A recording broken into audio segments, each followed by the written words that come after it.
Hello, everybody. How are you all doing? I hope you're well. And just a quick note, I am now sharing these Instagram live or these videos on Instagram as a podcast as well. So just in case if you're not on social media, you can get these little nuggets on my podcast, Curiosity and Consciousness. And if you are listening to this on the podcast, this short little clip, just know that it is unedited. I'm just sharing the audio from the video that I've recorded on Instagram and uploading it straight away. So it doesn't perhaps sound as good as a full podcast episode, but it's important, I think, to share these little nuggets as well on the platform. So today I want to talk about meaning. And really the meaning that we create of things, the power that we have to create our meaning. And that's essentially the truth. It is within our power to create any meaning that we so wish of any event that happens. And again, this is a bit of it's a total shift in maybe how you've been living, a shift in mindset, a shift in perspective, because so often we just buy and assume and repeat the already predetermined meanings of a situation. And sometimes that's fine and sometimes it's not. So essentially, in and of itself, there is a greater perspective or spiritual truth that the universe or the world in and of itself is completely and utterly motiveless. The universe has no motive whatsoever other than love, but it is completely and utterly motiveless. So we humans are the ones who create the meanings and attach different meanings to various events. And I don't know if you ever read that book, Man's Search for Meaning, by Viktor Frankl, who was a Holocaust survivor who survived torture, lost all his family, friends, completely tortured, everything like that, lost obviously his business, his livelihood, his money, everything. And in his book, Man's Search for Meaning, really beautiful book, but he mentions that how people can take away your dignity, they can take away your family, they can take away your job, they can torture you, they can do whatever they want to you, but they cannot take away your power to create the meaning that you wish to create from it. And that is everything, because the meaning that we create and the meaning that we attach to things really can determine, it totally determines how we will feel, how we perceive it, whether we go into a deep dark hole or whether we rise and use it as a force for good and a stepping stone and a catalyst to really become a better version of ourselves. And again, that is totally in our power. But often we don't even question the meaning. And this is the thing about beliefs even as well. They're often passed down generation after generation after generation, and we don't even question them. We don't even check in, use our own discernment to see if they are still a truth that carry truth for us in this lifetime, during this 2021. And again, that's our power.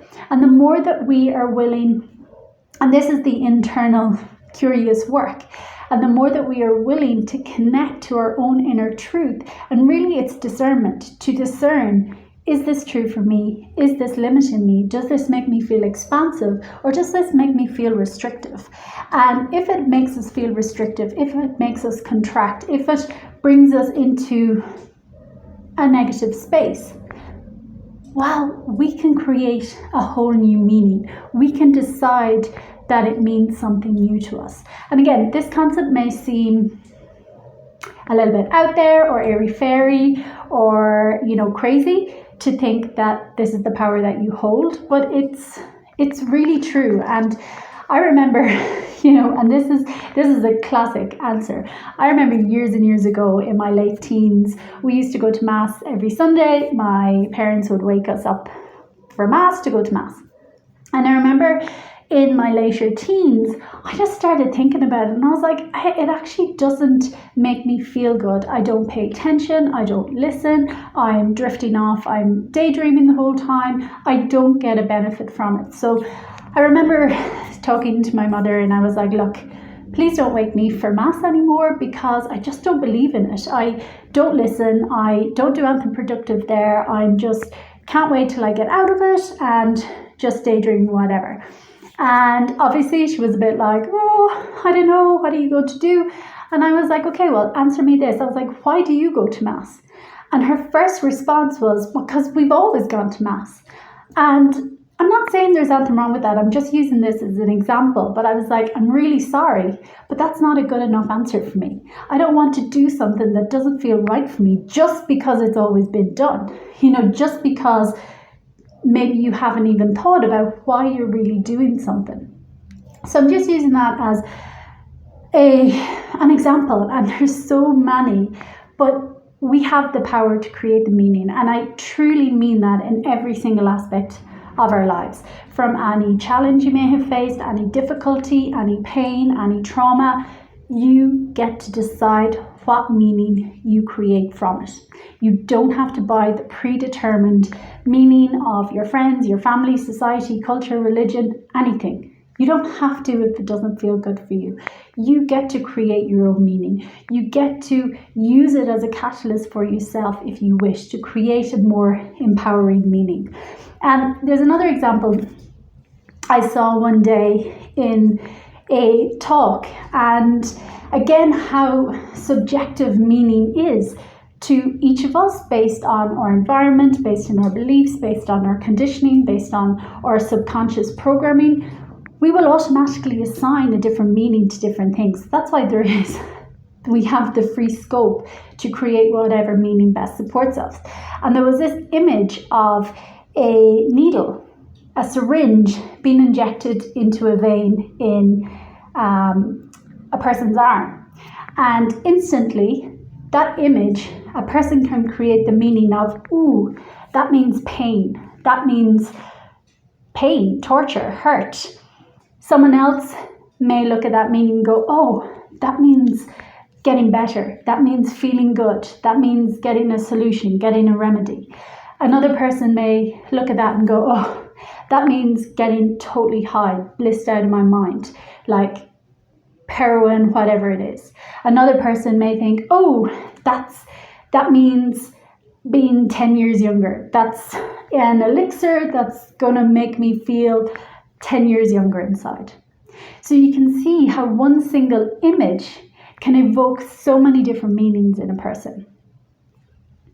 So that's my invitation for you today, is to get curious about the meanings that you are creating for situations. Are you genuinely creating the meaning that you want to create?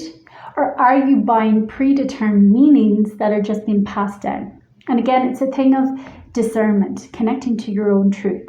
Seeing, does it feel expansive for you or does it feel contracting? Is it something that can support you moving forward, or is it something that holds you back, keeps you hidden, keeps you small? And again, like always with everything, the power is in our hands. But again, we haven't often been taught this. So this is the journey of self-learning, of self-discovery, that we are up to us. It doesn't matter what has happened. It doesn't matter what anyone is saying. When we connect to our truth, we paint our life as we wish to paint it. So it's the invitation. Get curious about the meaning you're creating, and I will see you again next week. Enjoy.